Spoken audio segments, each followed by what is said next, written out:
नमस्कार दोस्तों, मैं अंजनी पांड्या कहानियां सुनाता हूँ। आज मैं आप लोगों को एक दिल को छू लेने वाली कहानी सुनाऊंगा, जो कि एक पिता की कहानी है कि कैसे एक पिता परिवार का ध्यान रखता। सुनिए आगे।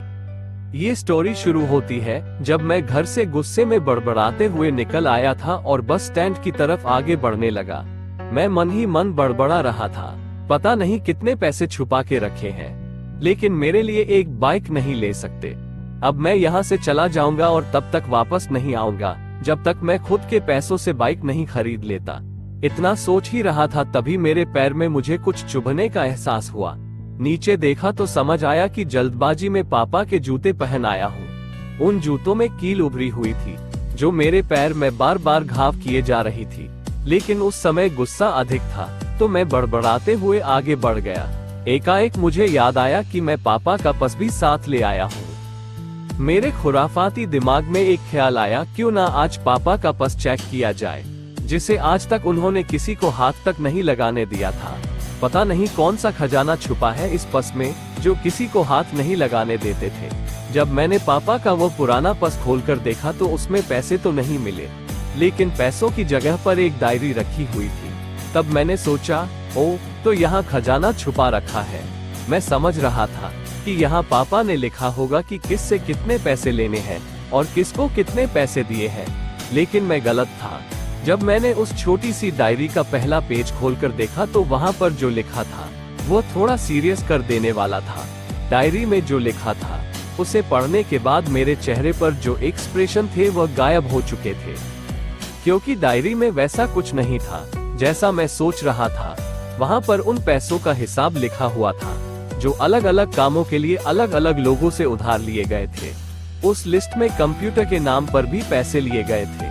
कुछ यूं लिखा था, 50,000 बेटे के कंप्यूटर के लिए। यह वही कंप्यूटर था जिसे मैं आज तक यूज कर रहा हूँ, लेकिन मुझे ये पता नहीं था उस कंप्यूटर को खरीदने के लिए पैसे कहाँ से आए थे। लेकिन आज पता चल रहा था।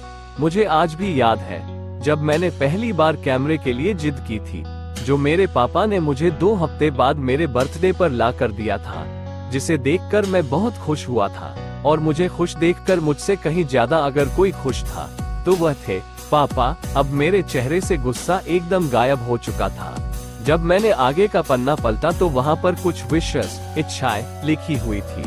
पहली जो विश थी उसमें जो लिखा हुआ था, अच्छे जूते पहनना। ये बात मेरी कुछ समझ नहीं आई।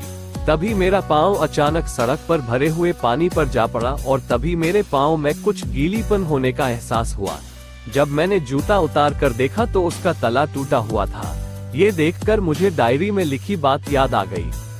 तभी मुझे माँ पापा की कही बातें भी याद आ रही थी, कि कैसे माँ जब कहा करती थी पापा से, अब तो जूते पुराने हो गए, नए ले लीजिए, तो पापा अक्सर यही कहकर टाल दिया करते थे, जूते अभी और चलेंगे, अभी कुछ दिन पहले तो लिए थे। मुझे आज समझ आ रहा था कि कितने दिन और चलेंगे। साथ ही साथ यह भी समझ आ रहा था कि पापा पर्स को क्यों छुपा कर रखते थे। तभी उस डायरी को पढ़ते हुए बस स्टैंड पर पड़ी बेंच पर आकर बैठ गया। अब उस डायरी का आखिरी पन्ना बचा हुआ था। उस पन्ने को जब मैंने पलट कर देखा तो वहाँ कल की डेट लिखी हुई थी। तारीख के नीचे लिखा हुआ था 50,000 रुपए बाइक के लिए। बस इतना पड़ा और दिमाग सन रह गया। अब मेरे मन में कोई शिकवा गिला नहीं बचा था, बस मेरी आंखों से आंसू चले जा रहे थे। मुझे आज तक नहीं पता तब मैं क्यों रोए जा रहा था।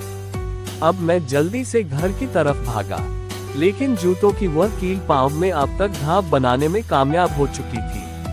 मैंने जूतों को रास्ते में ही निकाल कर फेंक दिया और भागते लड़खड़ाते हुए घर जा पहुंचा, लेकिन पापा घर पर नहीं थे। मैं समझ गया वह कहाँ थे।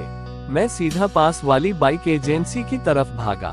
पता नहीं आज कहाँ से इतनी ताकत आ गई थी कि मैं भागते हुए थक नहीं रहा था, और वह भी बिना जूतों के नंगे पैर। जैसे तैसे मैं बाइक एजेंसी पर पहुंचा। पापा वही थे।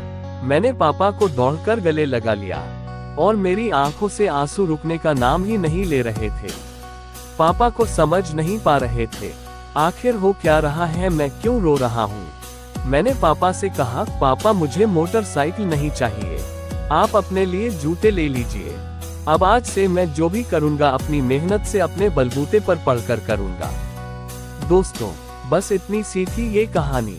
दोस्तों ऐसी ही कहानियाँ सुनने के लिए, हमसे जुड़े रहने के लिए चैनल को लाइक, कमेंट, सब्सक्राइब और शेयर करें। इतना प्यार देने के लिए आप सभी का धन्यवाद। जय हिंद।